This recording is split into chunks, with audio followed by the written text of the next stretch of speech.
All right, so for starters, let's have a look at this little diagram here. So what I've got there is kind of some symbols. We got a benchmark that's at 153.18.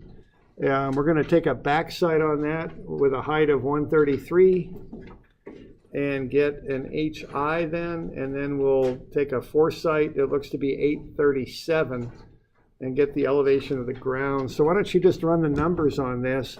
Kind of schematically, what's going on here is you start at the benchmark, measure up to get the point you shot on the rod, and then these are all just flat lines, so they're all the same, and then you measure down to get back down to the ground. So that's kind of what we're doing.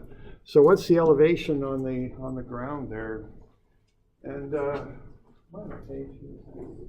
321 is where I am.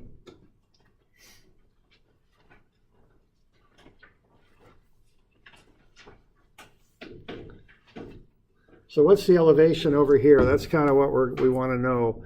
And the path for doing it, I've just kind of outlined with the arrows. I think that's about right. Yeah, that's what I remember. So 146 and change, a little bit more. Is that, everybody getting that all right? So just arithmetic, as I say, you know.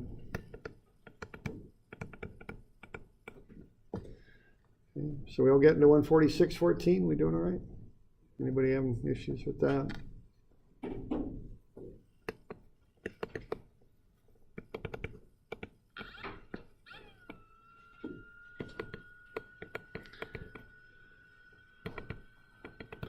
So I think this is 154.51, if I can add properly. I'm never quite sure about that, but hopefully I got that right. And C, being as this level shoots a flat line, every point that it sees and the telescope is at that elevation, 154.51, right? We're good? And then where we're at 154.51. And then we look at the rod. Now, on the back sight, you add the rod shot because you're above the point on the ground that you're looking back at. But the foresight, you know the elevation of your sight of the telescope. So what you do is you subtract the rod shot on the foresight. Okay. So that's 146.14. So we're doing all right with that? Working our way through. Questions on that? You good? No? So that's the basics of it, all right? Now, the two different things we can do with it. The first is called profile leveling. Now, profile leveling is used when you want to establish the elevation of a lot of different points on the ground. What you do is you take a back sight and do what I would call getting your HI established, okay? So I've got this benchmark at 234.52. All right, and what I do is I set up notes, and this is the standard way to do notes. This is what the industry expects. This is how they do it. So we don't get creative on this. We just follow the format that everybody else does. All right, so what we've got columns. STA means station, which is a word in civil engineering that means a point. It can mean a couple different things, but it means a point on the ground. The BS is a back sight.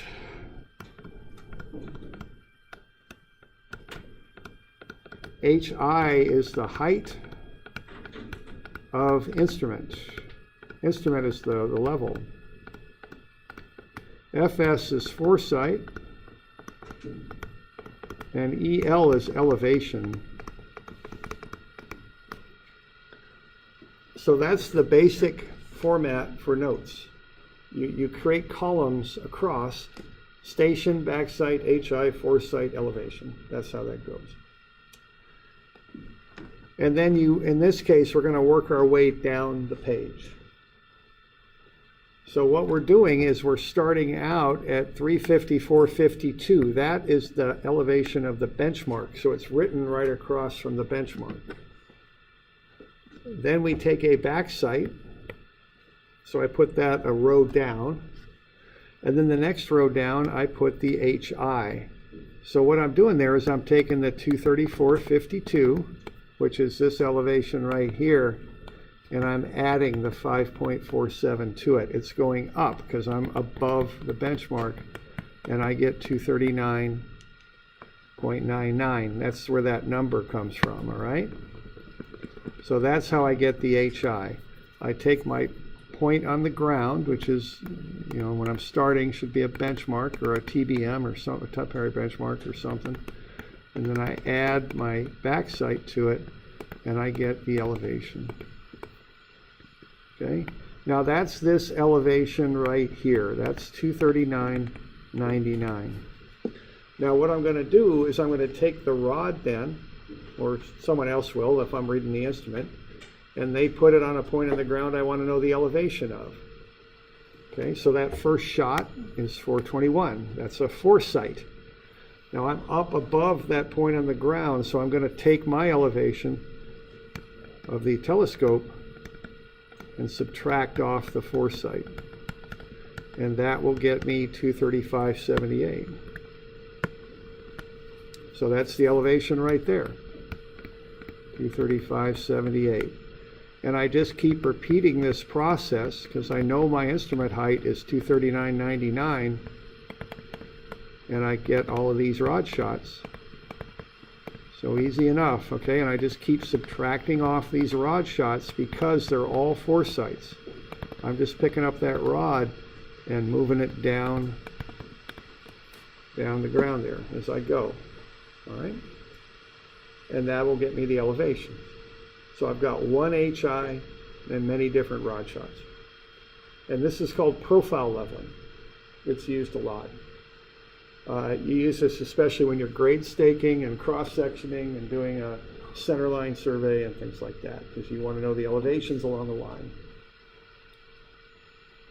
If you want more information, you might measure the distance to these points too horizontally, and that might get you something you could plot up, But for now, we'll just worry about the leveling. So we're good with that? Okay. That's how you set up the notes, and that's what it looks like. Okay. So we're good? Okay.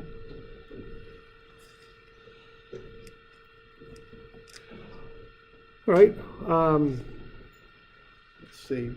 You don't have this, do you? Why don't you just sketch this up real quick? Just take a couple minutes. Find the elevation of A, B, and C. Okay. Oh, you do at the bottom? Okay, that's good. So yeah, why don't you just knock that out then? Just for practice, just be sure you're comfortable running the numbers. It's down at the bottom. Thank you.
That all right? 101, 102, 103? All the way down the road? Got the drill on that? Okay. So what we're doing is we're taking the elevation, we add the back sight, that gets us the HI, then we subtract off the foresights. That gets us those elevations. That's the drill on that. Okay? That's how that's set up and done. We're good with that.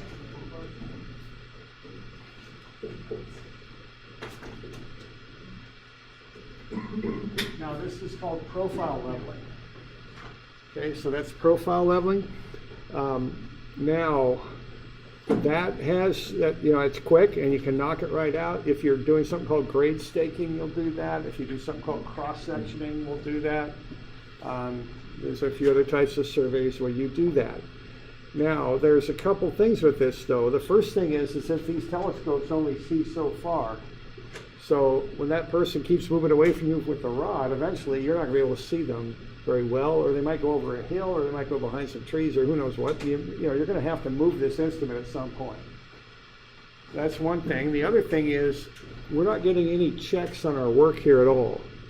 So I would use this if I want to survey the ground or put in a grade stake. But if I got to do something serious, like set a temporary benchmark, I'm not going to do this because I'm nervous because I got no check on this work. And when I start setting a temporary benchmark, you know, people are going to set hundreds of points off of that. So I got to get that thing in right, okay?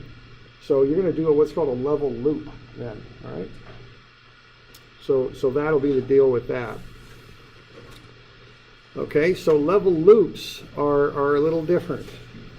The arithmetic is the same, but you do the work a little differently, okay? You lay it out in a little different order, you might say, all right?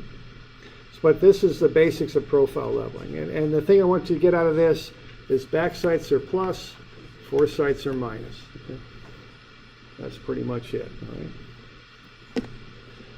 Okay, now with a level loop, you take a foresight, and after you take each foresight, you pick the instrument up and you move it ahead, and you kind of keep moving one thing after the other. Once you get that back sight, after you do this shot here, which I think I worked too well, but there we go, back sight. Then you move the rod ahead, and then you can take a foresight, all right? And you alternate back sight, foresight, and you can work your way around a circuit, okay? So what you do when you do a level loop is you start at one point, and which page am I on? I'm sorry. 331, thank you. I'm on 331. And you can then take a back sight, get your HI established here, because here's the benchmark. Pick up the rod and move it ahead. You can take a foresight on the rod. Now you know the elevation of the ground. Once you know that, you can pick up the instrument and move it ahead. Take a back sight, you'll get your HI, and you can pick up the rod and move it ahead. And you just keep kind of leapfrogging one after the other, and you can cover ground that way. Okay.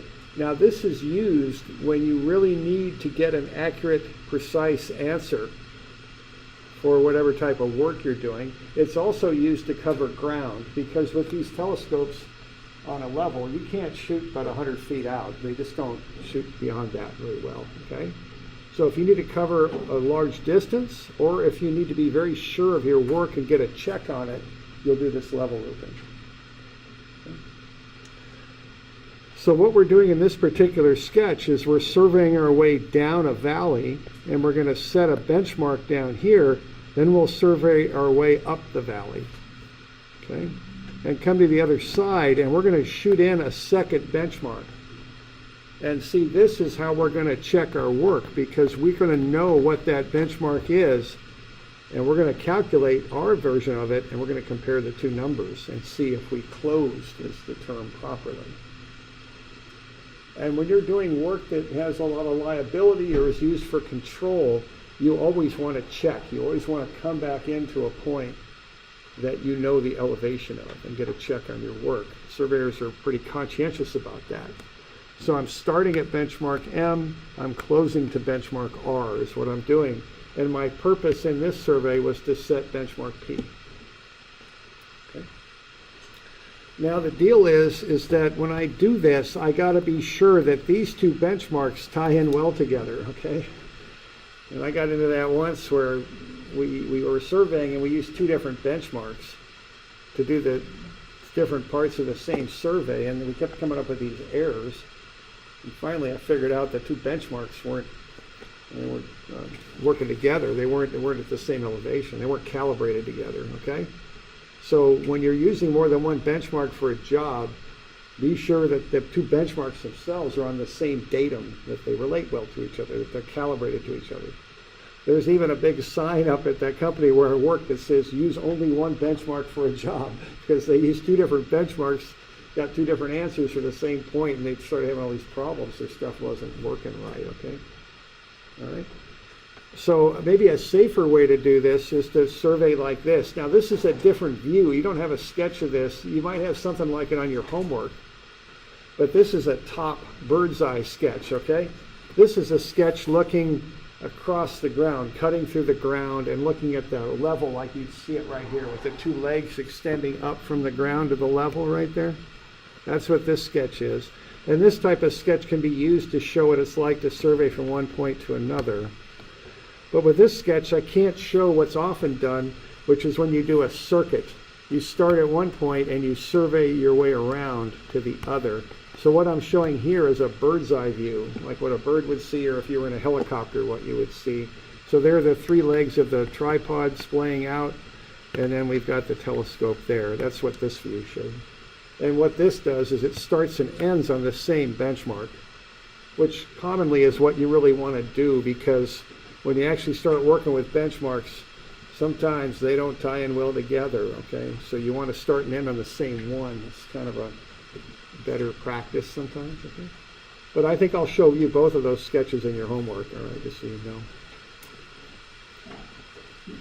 So let's have a look at the notes for this survey here, okay? Okay, it looks like this. So I've got the same layout as before: station, back site, HI, foresight, elevation. I've also got some descriptions in there so I know what the heck I'm doing out there, all right? Those are columns, same order as before. I like to put a plus after the back site and a minus after the foresight, just so I remember I add the back sites, I subtract the foresights. I've got the benchmark labeled like that, and I've got these numbers written so that they work their way down the page. So as you go through these, you snake your way down the page, and that's how I like to do it, because it makes it really clear to me what I add to what as I do the work. Okay? So that's the order in which I'm doing the arithmetic. Okay? So this first one we actually did already, right? We started off at 153.18, we added 133 to it, and we got 154.51. Then we were at 154.51, and we subtract 837, and we got 146.14. Now we're at 146.14, right there. Here's our back site. So what is that? 146.36, and then I'm at 146.36, and I subtract off 791, and I get to 138.45. You got it there? Plus, minus, plus, minus, plus, minus. Work your way down the page, okay? This is what we're going to do in our lab, is something like this, okay? All right, so that's what's going on there, and I'm just working my way down the page. Now, when I get to this benchmark that I'm going to set, benchmark P, that's elevation is 119.44. Okay? And what I did there was I set a 5/8 inch iron rod in the ground. That's what I'm going to mark that benchmark with. Okay? And I made a note of that. and then I go off on my way, and I end up back up the other side of the valley at benchmark R. Okay? And what I got was 145.14 for that when I do my arithmetic. All right, now I want to check that. Okay, I don't want to mess this stuff up, because as I mentioned, that can cost a lot of money and it'll cause a lot of problems. So to do a check on my arithmetic, I add up all the back sights. There's the summation sign where I'm doing that, and I add up all the four sights. Then I take my original elevation of the benchmark, 153.18. I add up the sum of the back sights, I subtract the sum of the four sights, and I do indeed get 145.14. So my arithmetic is good. I didn't make a mistake. All right, so the party chiefs will keep notes that look like this on Thursday is what they'll do. All right.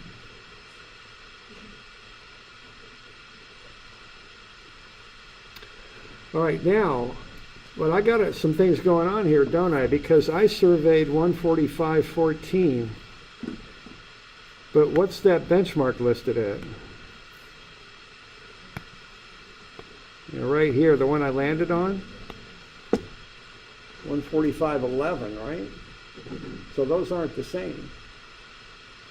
Okay. Now, the first thing I want to do is kind of get over it, okay? Because error is a part of surveying. So, you know, that's part of the deal.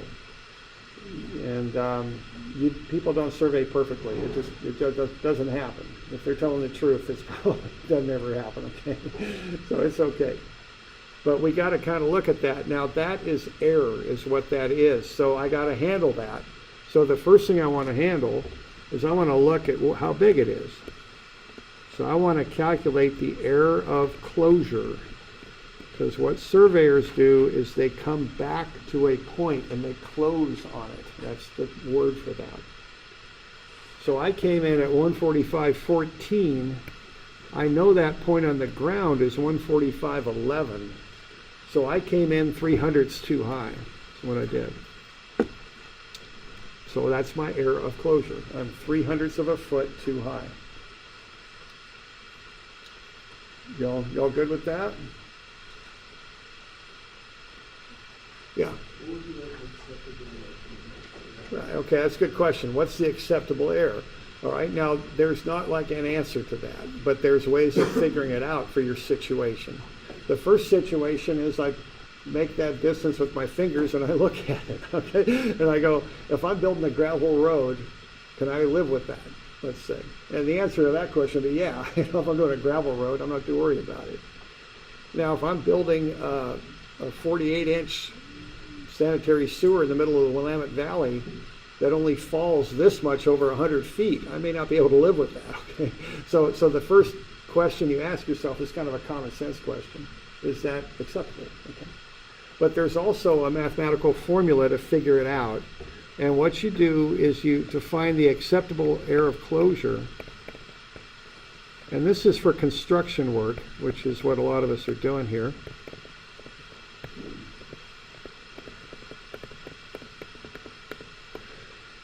Is you take 0.02, 2/100ths, times the square root of n. And what n is the number of setups. And what that is the number of HIs. Okay. I got 1, 2, 3, 4, 5, 6, 7 HIs. So I take 0.02 times the square root of 7. And what that tells me is I got 0.05. That's the acceptable error for this work. And I got 3/100ths of error, so I'm okay. Okay, I'm under the acceptable level. So there's kind of two parts of this. There's mathematical equations and there's different equations. This is just one for construction work. I had a friend who I was working with, he picked up the wrong level and went out to do a long survey on a Friday afternoon, and he came back and he closed, and he closed too high. He didn't have acceptable work, and that level he used wasn't the best one we had. And he was a little upset when he came in at Friday at 5 because he didn't close right. So he had to go back out and do that one again. Okay. All right.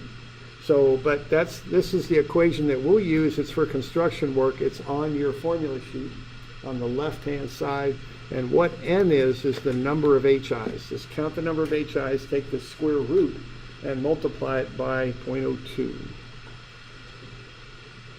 Now, are we good with that? Okay. Now, even though that is acceptable, I still want to correct my error because I'm setting a benchmark. I want to get that thing as good as I can get it. All right. So this is a theme in surveying. You correct your work. You find the error, and then mathematically you correct it out. And that's done for level loops. It's done for traversing. It's done for GPS work. Any kind of surveying, this is done. And if you take a real advanced surveying class, you can take a whole advanced surveying class on how to adjust error. They use statistics and all this crazy stuff to do it, all right? Now, there's simpler versions that are used every day, but, this can get complicated. We'll keep ours simple. We're going to do the compass rule, okay? So what we're going to do, and I think you got a second page that has this on it. All right? Now, you're going to take the amount of error you had, and you're going to take the negative of that. Because if I'm shooting high, if my error is up, I want to correct down. So I put the negative, and then what we assume is an equal amount of error occurred on every set of shots. So if I got 300ths of error and I'm high, I'm going to use negative 300ths. And I got 7 shots, so I'm going to divide that by 7. That will be the correction per shot. Okay? So what I'm doing there, that first benchmark, I'm leaving that alone. I'm not doing any adjustments on that. That's good, okay? So I stick with that. But my next shot, I assume I got this correction, negative 0.0043 times 1. That's the correction. The second one is times 2, so that's negative 0.0086. The next one is times 3, negative 0.0129, times 4, 5, 6, and 7. Now notice, when you do the last one, that ought to be a perfect correction. That's a check to make sure you're doing that right. 7 times negative 0.0043 is negative 0.03. That perfectly fixes the error I had. But I'm kind of proportioning out the corrections for the rest of it. All right? We good? All right. Now the next thing, we good with that? Now the next little bit on this though is, see, I only shot this stuff to the 100th, right? So kind of like what we talked about last week. I don't go correcting it to the 10,000th. I don't start doing that because I'm telling lies if I did that, because I didn't shoot that stuff to the 10,000th to begin with, okay? So if I shot it to the 100th, I correct it to the 100th. So I take these numbers and I round them out. Okay, so that first one's negative 0.0043. It rounds out to the 100th to 0.00.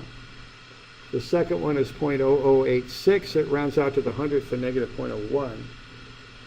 Negative 0.0129 rounds out as negative 0.01, etc., etc. Okay, don't correct to a higher level of precision than you measured. That's telling lies, and they don't. That's not good. We don't do that. Right? We don't do that. All right. So what I've done now is I've corrected all those shots, and on this one, the one I'm going to be interested in is this one. So if I want to use that iron rod as a temporary benchmark, let's say, I doubt we would, let's put a T in front of that just to be clear. I think it's better to say that's a temporary benchmark. I don't want it to be 119.44. I want it to be 119.42 after I've done my corrections. That's what I'd call it out as. And one thing I want you to understand is this is a normal part of surveying. We do field work because it's wet out there and we're in hills and there's heat waves and our instrument isn't perfect and the person on the rod isn't holding the rod perfectly straight up and down, etc., etc. We make errors. It's just how it is. There's no way around it. And if you take physics, I know they talk about error and measurement and all that stuff. I mean, nothing's perfect. Anything you measure, it ain't right. It's the best you can do. All right. So what you do, you come back, you figure out how much error you got, and then we do mathematical corrections to fix it and make it as good as we can make it. And that's a normal part of every survey. It's doing that. So we're doing all right with that. Now get this in your notes, because what I'm going to give you homework just like this. And what I'm going to want you to do is get this page, lay it out while you're doing your homework. If you got any questions, you look at this page. This stuff isn't open-ended. You know, it's not like you can do anything under the sun with this stuff. I'm teaching you certain specific ways to do things. I'll give you an example of how to do it and go over it in class, and then you do it for the homework. That's how this works, because there's industry ways of doing this stuff.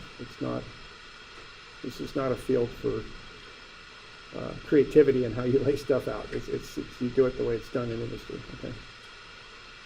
So go ahead and copy that down, or just be sure you remember that part, because I've been teaching this quite a few years now, and this is one little bit that people forget sometimes. So just get that in your notes somehow, so you're quite sure where those numbers come from. Okay. The first one is not adjusted, because that's a benchmark. So you don't mess with that. You leave it where it is. That's 0 times your correction factor. The second one is 1 times your correction factor, then 2 times your correction factor. See, the error correction there, you're accumulating it as you go through. It increases as you go through. Right.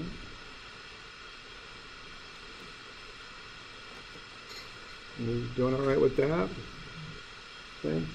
And you're just going to do something quite like this on your homework. That's kind of the deal. Okay. And and very frankly, you're going to do something quite like this on the midterm too, all right? And I'm going to give you a blank piece of paper, and you're going to remember how to lay out the notes. You're going to do it and do the corrections. I mean, I'll just flat out tell you that. That'll be a problem on the midterm, because it's what you do in your survey, and I just want you to be sure that you know how to do it, all right? All right, so there's the corrections. Good. All right, now I spread my notes out. Okay, I spread them out like that, and I make it perfectly clear what order I do the arithmetic in. Okay, and the way I think about this is I'm not really that smart, and I've accepted that, and I got all these ways of compensating for the fact that I'm not real smart. And I lay my stuff out so that I don't have to be smart to do it. All right, that's how I lay this stuff out, and I'm fine with that, because when it's raining and the crew's got some problem and they're not very happy and they're making noise and there's equipment driving around and I got the plans on the hood of the truck and all this stuff's going on, I want a nice set method that I use every time, because it cuts my ears down, all right? That's my thinking. Now, people in industry will compact the notes sometimes. Now, I suggest doing it this way because it's idiot-proof, and that's how I like stuff to be. And I burn a little bit more paper doing it this way, but I don't care. I can burn a little paper and get it right. It's fine. Now, in industry, they'll compress the notes. They'll do it like that, commonly. The important thing here is you drop the foresight level column down 1. This is the actual common way of doing it in industry. I don't do it this way. I burn more paper and spread it out and make it clearer.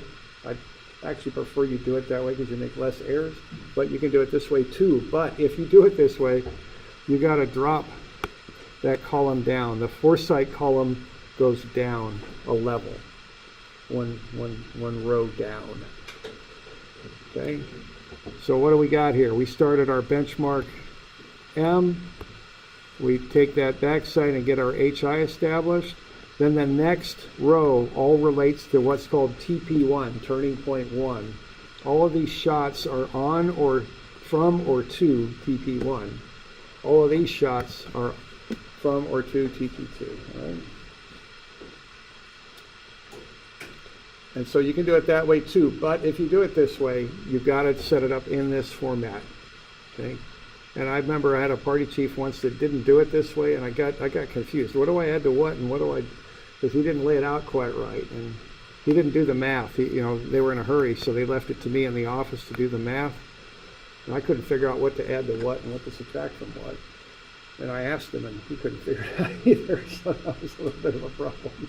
Okay. So that's why I kind of like this, because there's no doubt what to do when it's that way. Okay.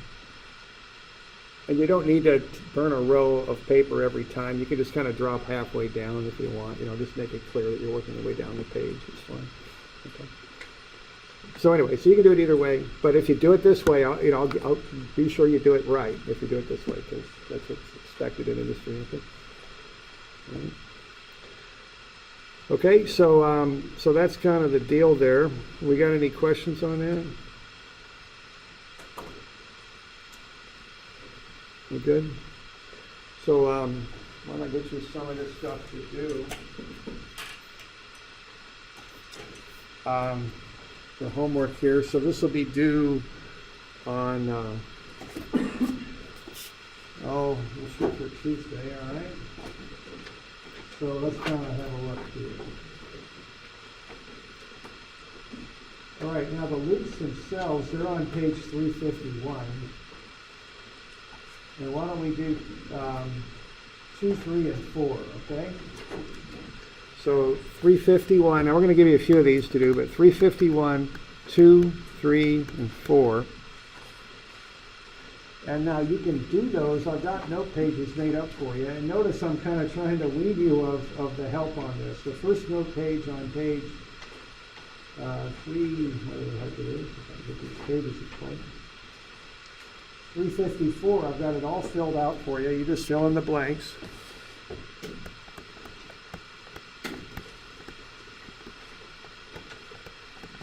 $355, I got some of it filled out, but not all of it.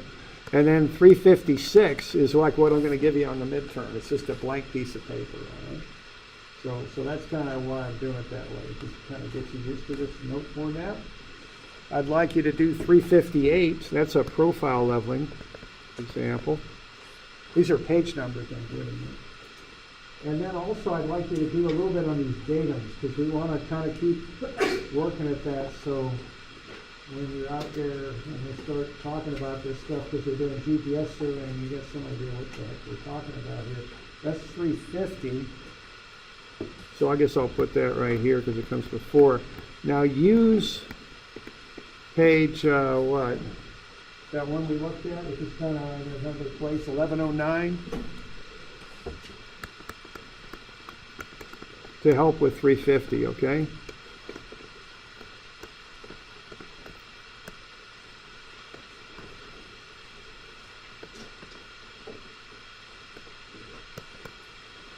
Okay, so the working end of this is you're going to do 350 and fill that thing in. You're going to do 351, problems 2, 3, and 4, and you're going to do them on pages 354, 355, 356, because I got those notes all ready to go. And then 358 you're going to do too. That's profile level. So we okay with that stuff? And we'll make that due Tuesday, which I think it's the 16th, I think. Yeah. All right, and so have a look at the notes there and be ready to go on that. For Thursday, we'll head out in the courtyard and we'll do a level loop.